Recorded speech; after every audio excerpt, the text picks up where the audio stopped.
مالك يوم الدين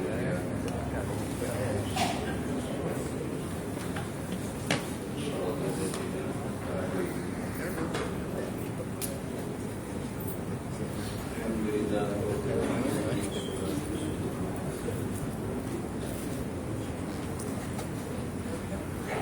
رب اشرح لي صدري ويسر لي امري واحلل عقدة من لساني يفقهوا قولي سبحانك لا علم لنا الا ما علمتنا انك انت العليم على الله توكلنا ربنا افتح بيننا وبين قومنا بالحق وانت خير الفاتحين اللهم اخرجنا من ظلمات الوهم واكرمنا بنور الفهم وافتح علينا بمعرفه العلم والحمد لله رب العالمين. Wasilah 61. Masih lagi Imam Hujjatul Islam Al-Ghazali rahimahullah berbicara tentang halal, haram dan syubhat. Karena perkara ini berkait apa dengan agama kita. Halal dan haram tak boleh dipisah daripada kehidupan kita. Kalau kita kata yang lain, haram wajib dijauhi. Begitu juga ya syubhat yang tidak jelas halal ke haram. Untuk jaga agama kita tinggalkanlah. Apa yang dapat kita ambil ialah yang halal sahaja. Halal itu mesti 100%. Tak boleh main 99.9%. Mesti 100%. Kerja yang halal, maka gaji pun halal. Lalu itulah sambungan apa yang lepas kata Sayyidina Ali ibni Abi Talib radhiyallahu anhu. Sayyidina Ali sepupu dengan Rasulullah, lagi pula menantu Rasulullah, dan dialah pemuda yang mula-mula memeluk Islam. Dan dia juga lah yang tidur di atas katil ganti dekat Rasulullah pada malam hijrah. Lagi pula dia khalifah yang keempat. Kata Sayyidina Ali ibni Abi Talib radhiyallahu anhu, barang siapa masuk Islam dengan mengikut, yakni dengan suka hati. Siapa-siapa yang memeluk Islam dengan suka hati, bukan dengan paksa, dan membaca Quran pada zahirnya, yakni baca Quran pada zahirnya. Baca Quran pada zahirnya kat atas segi batin tak tahulah. Nah itulah kita kat tubak lain, mana mulut dia ni baca Quran. Maka bagi mereka tersebut di dalam harta baiti malil muslim pada tiap-tiap tahun 200 dirham. Dan satu riwayat lain 200 dinar. Riwayat lain mengatakan 200 dirham. Ada riwayat lain mengatakan 200 dinar. Dinar lebih banyak daripada dirham. Dinar duit emas, dirham duit perak. Jikalau dia ada diambil akan dia di dalam dunia, mengambil akan dia di dalam akhirat. Dan apabila ada yang demikian itu, maka orang fakir dan alim mengambil daripada haknya. Apa maksud? Maksudnya Imam Ghazali nak beritahu kepada kita melalui kata Sayyidina Ali bin Abi Talib, kita sebagai guru agama, sama ada mengajar kitab atau mengajar Al-Quranul Karim, boleh kita makan gaji daripada kerajaan. Sama ada kerajaan negeri bayar ke, atau kerajaan pusat bayar ke, halal harta tersebut. Dan kita makan gaji dengan kerajaan pusat, makan gaji dengan kerajaan negeri, atau individu sara bagi dan sebagainya, gaji tersebut hukumnya halal. Tidak mengapa kita terima gaji daripada kerajaan pusat atau kerajaan negeri atau daripada pihak pada agama seperti MAI dan sebagainya lah. Nak ayat kepada kita bahawasanya pendakwah, ustaz-ustaz halal dan harus maka gaji daripada harta baitul mal, harta negara. Soal ikhlas, kata ikhlas itu bab lain. Jangan kita kata dan jangan kita cepat menuduh dan jangan cepat kita menghukum.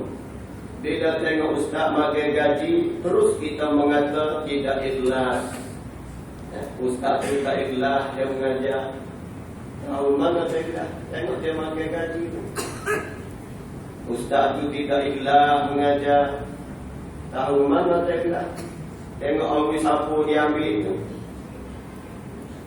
Maka menerima pemberian atau menolak pemberian itu bukan kayu ukur ikhlas atau tidak ikhlas. Ikhlas ni sifat hati dan dia dengan Allah jua. Adapun luaran menerima habuan atau menolak habuan itu bukan kayu ukur ikhlas atau tidak ikhlas. Jadi kita melihat satu orang menerima habuan, maka tak boleh kita nak kata ustaz itu tidak ikhlas. Begitu juga kita lihat ustaz lain dia tak terima habuan, orang bui sapu dia tolak, lalu kita kata ikhlasnya ustaz itu. Tak boleh juga nak kata sedemikian. Sebab sifat ikhlas, sifat yang ada di hati, hanya dia dengan Allah Azza wa Jalla. Jadi kita tengok ustaz ni terima sapu, ustaz mengajar amal desa tak terima sapu. Sapu tu bukan sapu kosong, sapu adisi lah. Sapu kosong tu macam apa? Ustaz mengajar amal pertama terima sapu, lalu kita kata tak ikhlas, ustaz cuma mengajar pak kita. Tengok orang sapu dia ambil. Ustaz malam esok bagi mengajar, orang sapu dia tolak tasbih. Oh ikhlas ustaz malam ni tak ambil sapu ni. Tidak sedemikian. Kenapa? Kadang-kadang ada juga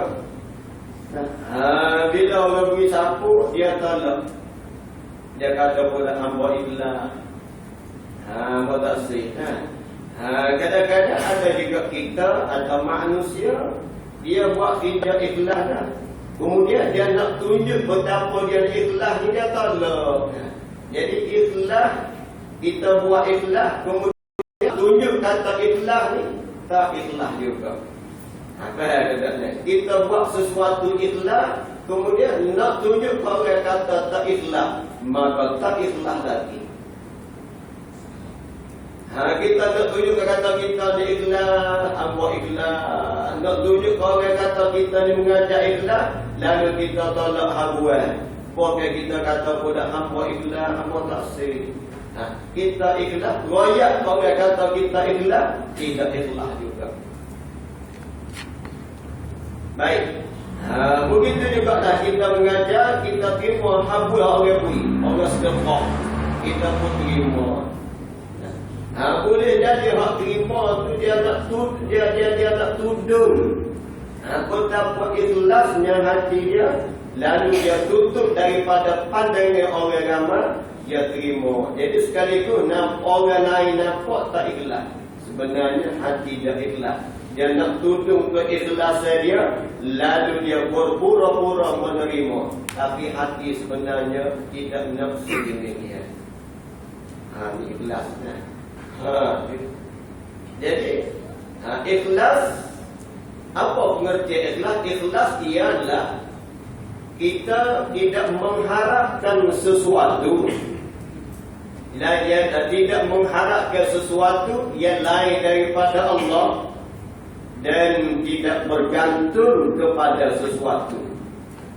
Contoh, kita sebagai ustaz, sama ada mengajar kita atau mengajar Al-Quran, kita tidak mengharap sumbangan, tidak mengharap bayaran, tidak mengharap sambungan. Dan bila orang beri, kita tidak bergantung dengan habuan tersebut. Walaupun tangan terima, tetapi hati tidak bergantung dengan habuan tersebut. Terima sahaja, tetapi hati tidak bergantung dengan habuan tersebut.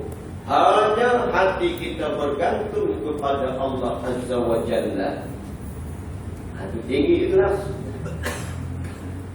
tidak mengharapkan sesuatu dan tidak bergantung kepada sesuatu. Yang ia harap ialah balasan daripada Allah, dan dia bergantung hatinya kepada Allah. Walaupun dia terima habuan, dia tak tolak habuan, dia ambil habuan, dia ambil gaji satu hati dan sebagainya, namun hati di dalamnya mengharap redha dan pahala daripada Allah. Dan habuan yang dia dapat tu, dia tak bergantung kepada habuan tersebut, hanya bergantung kepada Allah Azza wa Jalla. Ini ikhlas yang tinggi juga.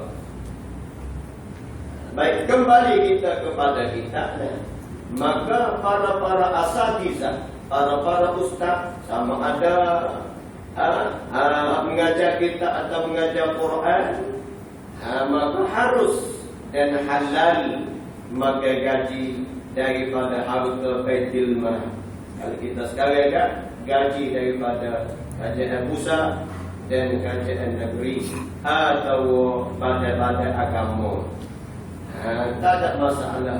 Tak perlu kita ragu-ragu, terima adalah sumbangan bulanan atau gaji bayaran bulanan. Itu kata Sayyidina Ali. Sekiranya kita tak terima, katalah kita tak ada bayaran mana-mana dan kita pun tak kisah dengan demo tak bayar, kita tak terima mana-mana bayaran dan hati kita tak kisah dengan demo tak bayar pun, maka kita akan ambil upah di akhirat kelak. Atau jika laut dia ada diambil akan dia di dalam dunia, mengambil akan dia di dalam akhirat. Maka Rasulullah sallallahu alaihi wasallam bila orang beri sesuatu, Nabi terima, Nabi tak tolak. Asalkan dalam bentuk hadiah, Nabi terima, Nabi tak tolak. Dalam bentuk zakat, memang Nabi tolak, Nabi tak terima. Sedekah, Nabi tolak, Nabi tak terima. Sebab tak layak, tak sesuai dengan Nabi. Tapi kalau sebuah hadiah, Nabi kita terima, Nabi tak tolak. Itu pun Nabi tak simpan. Kalau ada siapa minta lepas tu, Nabi beri selalu tak. Sebab menerima untuk menjaga hati pemberi. Itu satu perkara dituntut pula. Untuk menjaga hati pemberi, perlu kita terima. Saat kita tak semakan, atau kita tak beri, atau kita ragu-ragu, itu bab lain. Terima dulu untuk nak jaga hati pemberi. Kita berjirat dengan sebelah orang yang bukan Islam, yang masa dia boleh kita sepinggan, katalah bulaya ke atau bulan ikan. Kita nak makan tu memang ragu-ragu lah. Untuk jaga hati dia, terima dulu. Terima dengan senyum, dengan ucapkan terima kasih. Terima kasih, puji-puji. Kemudian makan dia tersebut, kalau was-was, kita ragu-ragu, tak usah makan. Patut nak buat, jangan buat depan dia. Pandai-pandailah kita susu daripada matanya.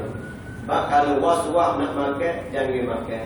Nabi pun kata, "Dan ma yuribuka ila ma la yuribuka." Buatlah perkara yang ragu-ragu, ambillah perkara yang tidak ragu-ragu. Atau orang kafir, dia sambut gaya dia, Ada dia buat makan-makan di rumah dia ramai-ramai, kita berjiran dengannya. Lalu dia pun beri makan dia kita. Dia tahu dah, ada aja kita tak pergi. Lepas-lepas dia main-main tak pergi. Dia pun ada nas makhluk. Dia pun kata makhluk tu kena hantar gila, isi dah tak payah lah.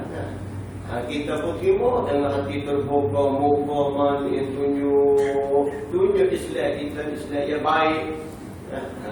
Islam tidak bermusuh dengan orang bukan Islam, terima. Kemudian isi hak kita ragu-ragu tu kita buat. Kalau ada binatang, kita makan ada binatang. Binatang tak boleh, tak ada soalan. Jangan kita tunjuk Islam totok kita ni. Saya ngaji tasawuf tadi makan awak ni. Saya ngaji tasawuf tadi makan awak ni. Puas-puas, ragu-ragu, kena tolak. Jangan-jangan kau lain nak saya tak makan. Rasa hati. Terima dulu. Hati jaga. Kalau tak ada was-was ke apa, dia buat, dia kata ni masak ni orang Melayu masak ni. Ayah pun dia beli belakang, segala-gala dia beli belakang, dia masak tukar catering belakang. Garanti. Tidak ada ragu-ragu lah. Boleh makan lah. Kalau ragu-ragu, kita support tadi lah. Habis itu. Support juga lah. Kita kerja dengan orang bukan Islam. Minggu lepas kita sebut dah. Gaji kita berdasar kepada apa yang kita kerja, bukan berdasar kepada siapa yang kita bekerja, bukan berdasar dengan siapa kita bekerja. Okey. Katalah kita bekerja dengan orang bukan Islam. Dan kerja kita kerja halal, jelas halal. Kemudian sempurna Idul Adha ni dia beri bonus 500. Dia kata ambil 500 buat korban. Dia tahu juga korban musim ni. Dia kata ambil dah 500 buat beli sekian. Nak berbuat pada akhirat, boleh pergi ke syurga. Kadang-kadang orang kafir pun dia pergi ke syurga dengan kau lah. Ambil dah ni orang kata buat beli sekian. Boleh makan, boleh gaya haji ni. Adakah harus kita terima? Adakah harus kita guna duit tersebut untuk beli ibadat korban? Jawabnya harus. Boleh, tak ada apa-apa. Token tempat kita kerja bukan Islam. Dia beri bonus kepada kita sejumlah sekian-sekian. Dia suruh kita buat korban. Maka harus kita guna duit tersebut untuk melakukan ibadat korban. Tak ada apa-apa. Boleh. Sebab harus kita bermuamalah, berusaha, bekerja dengan orang bukan Islam. Dan berkata mereka itu ulama. Dan jikalau ada harta sultan, jikalau ada harta sultan bercampur dengan harta rampasan. Sambungnya lagi, kalau dah harta pemerintah bercampur dengan harta rampasan dan tiada dapat membezakan dia, nak beza tak dapat sama sekali, atau rampasan yang tiada dapat mengembali ke atas ampunnya. Harta hak dia rapah ni, nak harta gilik semula kau tua harta tak jumpa cari dah. Dan zuriatnya nak hantar kepada anak-anak pun tak dapat dikesal dah. Maka tiada melepaskan bagi sultan daripada harta tersebut, malaikat bahawa ia sultan, yakni pemerintah, bersedekah dengan dia dengan harta tersebut. Harta lapah ambil dengan secara zalim, ambil dengan secara tidak sebenar, atau harta yang sedang bercampur aduk, maka hendak disedekah. Dan tiada Allah Ta'ala menyuruh dengan sedekah atas fakir. Harta tersebut harta yang ambil dengan zalim, bersedekah dah. Jangan sedekah ke atas orang yang fakir pula. Dan tiada menegakkan fakir daripada mengambil dan daripada makbul akan harta tersebut. Kalau fakir yang ambil pun tak apa juga.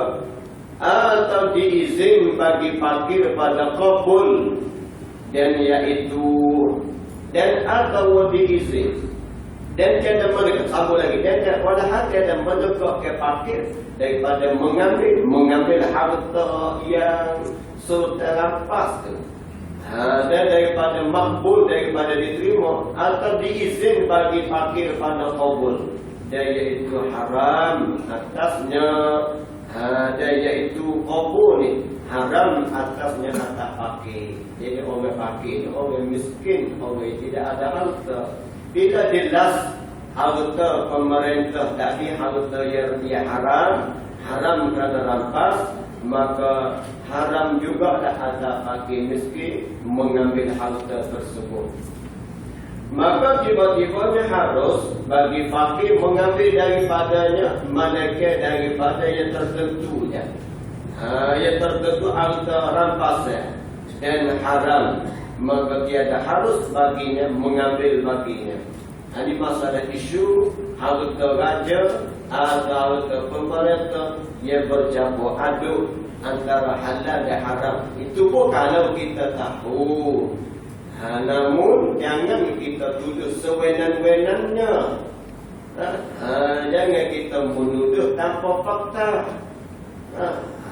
Kalau tak tahu, maka hukumnya harus kita terima sumbangan dan agahan daripada pemerintah dan juga daripada raja.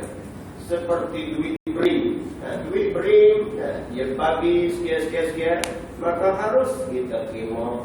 Tak ada apa-apa, terima je lah. Selagi mana kita tidak jelas dan tidak tahu duit tersebut mari daripada yang haram. Apapun ayat kepada kita bahawasanya harta yang haram ni, bila kita makan atau kita minum atau kita buat beli pakaian atau benda yang bersangkut dengan ibadat, maka Allah tak terima ibadat tersebut.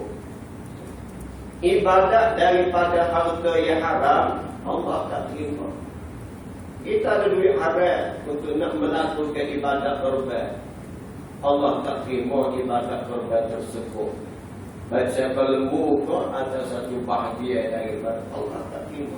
Innallaha tayyibun la yaqbalu illa tayyiban. Allah Ta'ala yang baik, yang bagus, yang tak terima kecuali yang baik. Duit yang kita nak melakukan ibadat korban dekat 9 hari lagi, 8 hari lagi, mestilah duit yang baik. Baik maksudnya yang halal. Kemudian kita melakukan ibadat korban, mudah-mudahan Allah Ta'ala terima.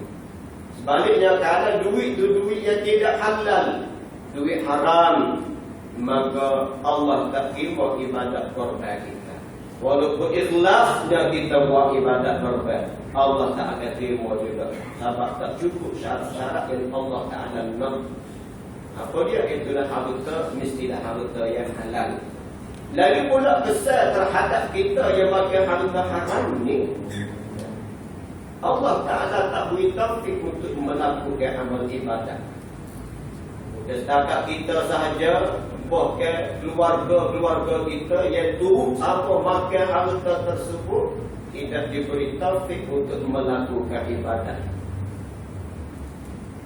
Itu kesal buruk terhadap ibadat dan kesal kepada akhlak yang buruk, berpunca daripada makan harta yang haram dan harta yang syubhat. Itu janganlah. Ya, bila kita makan harta yang tak sebenar, yakni harta yang haram, harta tersebut menjadi darah daging kita. Dan harta tersebut, makanan tersebut menambahkan sperma ataupun air mani kita. Dan air mani itu bila masuk kepada rahim isteri kita, mengandung dan melahirkan, bakal melahirkan anak. Berarti kita telah mengkhianat, menjahannam keturunan kita dengan benih-benih yang rosak daripada makanan yang haram. Makanan haram yang kita makan ni, dia mengalir juga kepada sperma dan mengajar kepada anak bila lahir, besar, dewasa nanti dia memberi kesan buruk kepada ibadat anak, agama anak, akhlak anak, akidah anak. Kesan daripada sperma yang rosaknya sperma kalau kita tak pakai benda yang haram. Itu dia mengalir sama tahap tu benda haram. Itu jaga kerja kita. Walaupun dunia kita duduk dunia yang sementara, akhirat yang kekal abadi. Akan tetapi hendaklah kita mengatur kehidupan kita, kerja kita, niaga kita, makan gaji kita dan sebagainya mestilah mengikut kehendak Allah Azza wa Jalla. Jangan kita bekerja mengikut manusia. Jangan kita bekerja mengikut majoriti. Kita mestilah bekerja, buat kerja, makan gaji mengikut kehendak Allah Azza wa Jalla yang jelas dalam Al-Quran Al-Karim. Kalau kehidupan kita sekarang yang menentu di akhirat kelak sama ada syurga atau sebaliknya. Kehidupan akan datang syurga atau neraka, maka di sinilah tempat yang menentunya sama ada kita bakal ahli syurga atau sebaliknya. Sungguh dunia kita duduk sementara, maka kita mesti menyusun kehidupan. Sebab kita perlu kepada tempat tinggal rumah, kita perlu kepada kenderaan kereta, kita perlu kepada keluarga dan nak berkahwin, kita perlu kepada anak keturunan, kita perlu kepada makan minum, pakaian dan sebagainya. Maka ini semua perlu kepada duit. Dan duit tak akan dapat dengan mudah kecuali bekerja. Maka hendaklah kita bekerja, kerja yang halal. Barulah kita dapat duit yang halal, lalu kita bina kehidupan kita, tempat tinggal kita, kenaikan kita, rumah tangga kita, keturunan kita. Mudah-mudahan dunia pun kita berkah selamat, apakah negeri yang abadi akhirat kelak. Kalau kita nak ambil akhirat saja tak peduli kepada dunia, tak betul juga. Kalau kita ambil dunia saja tak peduli kepada akhirat, tak betul juga. Sebab kita ada hak yang kita wajib tunaikan ke atas isteri kita kalau kita ada rumah tangga, anak-anak kita kalau kita ada anak. Maka mereka ini perlu kepada makan minum, perlu kepada duit dan sebagainya. Maka kita nak tupu satu pada kepada akhirat, kita mengabaikan mereka itu, tak betul dari segi agama. Begitu juga kita semata-mata nak jaga keluarga dan diri kita, tupu satu pada kepada dunia, tak peduli kepada akhirat, maka ini tak betul juga dari segi agama. Kedua-duanya kita kena seimbang supaya dunia hasanah, akhirat hasanah. Rabbana atina fid dunya hasanah wa fil akhirati hasanah wa qina adzabannar. Hati kita kena bijak mengatur kehidupan yang sementara biarlah sesuai dengan kehendak Islam, barulah kita bahagia dunia dan akhirat. Tengoklah orang yang terlibat dengan kerja yang haram, orang yang terjujur dalam kerja, orang yang tidak amanah dengan harta, walaupun nampak kaya tetapi kehidupannya tidak bahagia. Kaya belum tentu lagi bahagia. Tapi yakinlah orang yang bahagia sudah kaya hidupnya, walaupun hartanya tidak banyak. Kita tunggu pagi kelip petang, niat kita nak sama keluarga, ini jihad.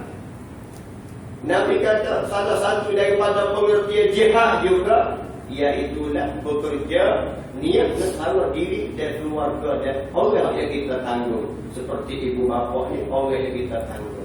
Keluar pagi, kelip petang, ini merupakan jihad. Letih sebelah petang, Allah ampun dosa kita.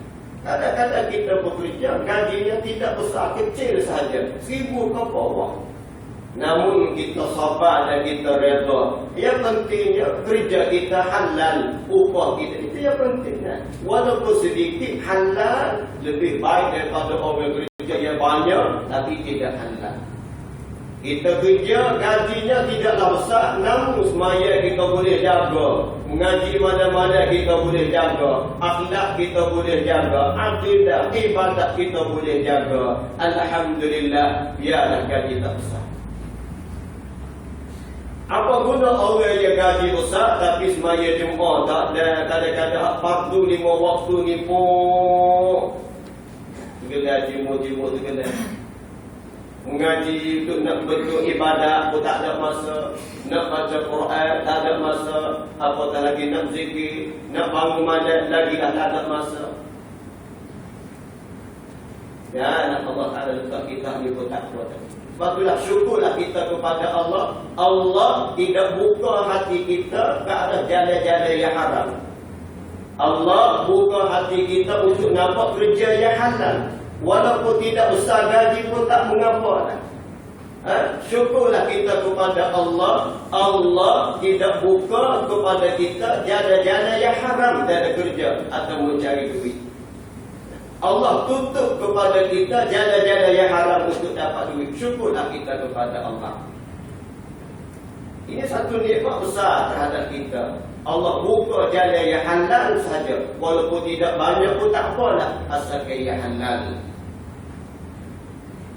Itu kena jaga hal tak apa terlagi hati sana. Maksudnya, ni kita tu apa tu 10 Zulhijjah. 10 Zulhijjah ni sudah kita dia seakan-akan bulan Ramadan juga. Dalam Quran ada banyak sebut wal fajri wa layalin ashr. Malam 10. Ulama kata malam 10 kena kepada 10 Zulhijjah. 10 Zulhijjah ni Nabi kata, disebut dalam hadis Sahih Bukhari, ma min ayyamin al-amalu salih ahabbu illa Allah min ayyamin ashri. Tidak ada daripada hari-hari yang mana amal salih terlebih Allah kasih daripada 10 ni, yakni 10 Zulhijjah. Start daripada hari Jumaat, Sabtu, Ahad, sampailah 9 Arafah, sampailah hari 12 Jadi Nabi sebutnya 10 hari Zulhijjah ni hari yang kalau kita buat amalan salih, Allah Ta'ala sangat kasih. Ahabba ilallah. Ahabba ni kalimah yang menunjuk di atas. Allah Ta'ala sangat kasih. Bulan lain pun kita buat amalan salih, tetapi amalan salih pada 10 hari kita duduk ni, Allah lebih kasih nak banding dengan hari-hari yang lain. Oleh kerana itulah ulama berpesan kepada kita 10 yang kita ada 10 awal Zulhijjah ni, perbanyakkanlah amalan solat. Jaga semaya Jumaat, banyakkan doa, banyakkan istighfar, banyakkan taubat, banyakkan baca Quran, apalagi banyak istighfar, banyak selawat, banyak semaya sunat. Hidupkan hati kita ada 10 awal ni dengan amalan-amalan solat. Dan ulama-ulama besar kepada kita, jauhlah maksiat dalam 10 awal. Sekiranya maksiat kita buat dan kita dilit buatlah. Apatah lagi kalau kita nak melakukan ibadat korban, satu bahagian dalam bulan dekat ni, 10 raya dekat ni, dia kita kena cuci dah hati. Start daripada 1 Zulhijjah, sampailah kita melakukan ibadat korban, kita kena jaga dengan hati kita. Bersihkan hati kita daripada sifat mazmumah sekadar mana kita puasa. Tinggalkan maksiat. Berhentilah maksiat. Dan maksiat kita buat satu kita delete, kita buat daripada hati kita. Istighfar banyak, taubat banyak. Kita harap Allah terima ibadat korban kita nanti. Sebab Tuhan kata, innama yataqabbalullahu minal muttaqin. Sesungguhnya Allah dia terima ibadat korban daripada orang yang bertakwa. La yanaluhumuha wala dima'uha walakin yanaluhu taqwa minkum. Tiada mencapai daging korban kamu, darah korban kamu, akan tetapi dapat capainya Allah Ta'ala takwa di kalangan kamu. Dengan sifat takwa lah kita dapat capainya Allah Azza wa Jalla. Allah tidak nak tengok lembu kita kurus atau gemuk. Allah tidak nak tengok dia kita mahal atau murah. Tapi Allah Ta'ala nak pilih kita berkorban ikhlas atau tidak. Sebab tu kalau kita korban semata-mata nak pakai daging, ini tidak ikhlas lagi. Kita korban, niat kita nak qurbatun ilallah, nak mendekat diri kepada Allah. Setelah Ibrahim sanggup korban Ismail anaknya, maka kita tidak disyariat sedemikian, hanya disyariatkan kita binatang sahaja. Maka kita ambil sebahagian atau kita ambil sekor, niat kitanya qurbatun ilallah, nak dekat diri kepada Allah. Kita korban 500 beli sebahagian, atau kita korban sekor untuk niat korban. Kadang-kadang kita silap lah. Orang tanya, tak makan daging ke raya ni? Oh, nak makan semua, tahu ni makan pun tak. Kita sebut makan tu jauh lagi daripada ikhlas. Kalau lepas-lepas dah kita sebut makan tu, kayak makan tu kepada, jangan sebut kata nak makan. Jangan cerita di hati nak makan. Cerita hati kita korban nak dekat diri kepada Allah. Bila orang tanya makan korban tak nak makan. Bila kita sebut pada waktu boleh jadi, kalau boleh 7 kali dia makan, dia kali pagi sekali tu. Mula sebut kata nak makan. Dia sebut kita qurbatun, kurban kita nak dekat diri kepada Allah. Bukan nak makan, kita makan semua tiap bulan, tiap minggu. Itu beza lah. Jangan kita niat nak makan, bukan kita niat nak damping diri, nak dekat diri kepada Allah Azza wa Jalla. Ini kita kena sedar. Soalnya kita ada 10 Zulhijjah dalam bulan 20 bulan yang haram, dan 10 awal pula banyak kelebihan. Banyaklah ibadat bagi kesedekah, doa, istighfar, hinggalah kita melakukan ibadat korban. Sebagaimana bulan Ramadan dituntut atas kita banyak amalan soleh hingga amalan maksiat, begitu 10 awal dituntut sedikit juga ke atas kita. Ahabba illallah minal ayyamil ashri, lebih kasih kepada Allah daripada hari-hari yang 10, yakni hari 10 Zulhijjah. Baik, selanjutnya puasa. Puasa Arafah ni puasa Nabi Muhammad. Tak serupa dengan puasa Muharram. Puasa Muharram itu puasa Nabi Musa. Kita puasa Arafah menyambut 1 hari puasa Arafah menyambut 2 tahun. Adik lain puasa 1 hari Arafah diampun 2 tahun dosa lepas dan dosa akan datang. Apa pun lebihnya puasa Arafah. Isunya nak puasa hari gapo kita Malaysia. Sebab Mekah wukuf hari Jumaat, kita Malaysia 9 Zulhijjah hari Sabtu. Ini satu isu juga kan. Mekah mengikut ceritanya dia wukuf pada hari Jumaat. Berarti Tasu'a 9 Zulhijjah itu kena pada hari Jumaat. Itu Mekah. Adapun Malaysia telah istihad juga 9 Zulhijjah ialah pada hari Sabtu. Dan kita raya hari Ahad.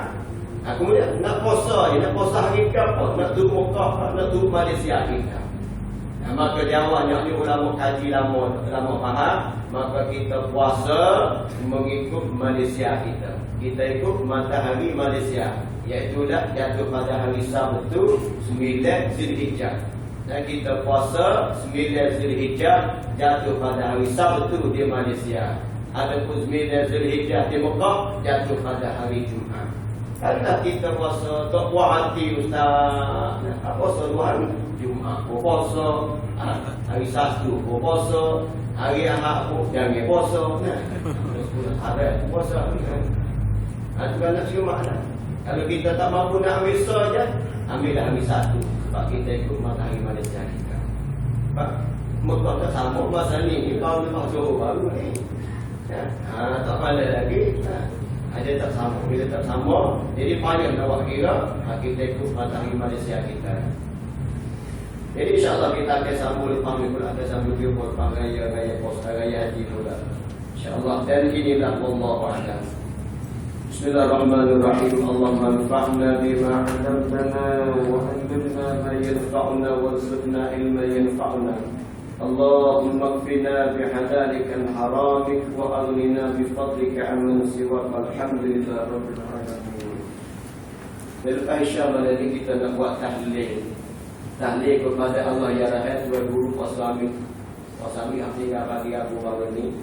Wasami dulu sebut tasawuf mengajar kita ikam ni. Atau kena kita ikam dalam Kelantan ni. Wasami kita hingga pagi Rabu. Pukul 5.30 juga sudah pagi Rabu.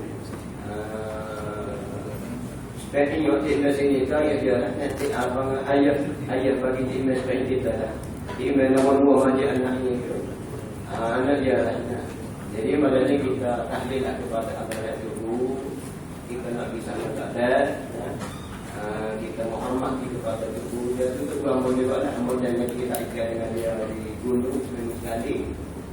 Dan kita ini juga kepada Ustaz Sukai di sini. Maka sama-samalah kita bertahlil kepada Islam. Dan juga untuk keluarga kita masing-masing. Apakah kita tu mulia-mulia.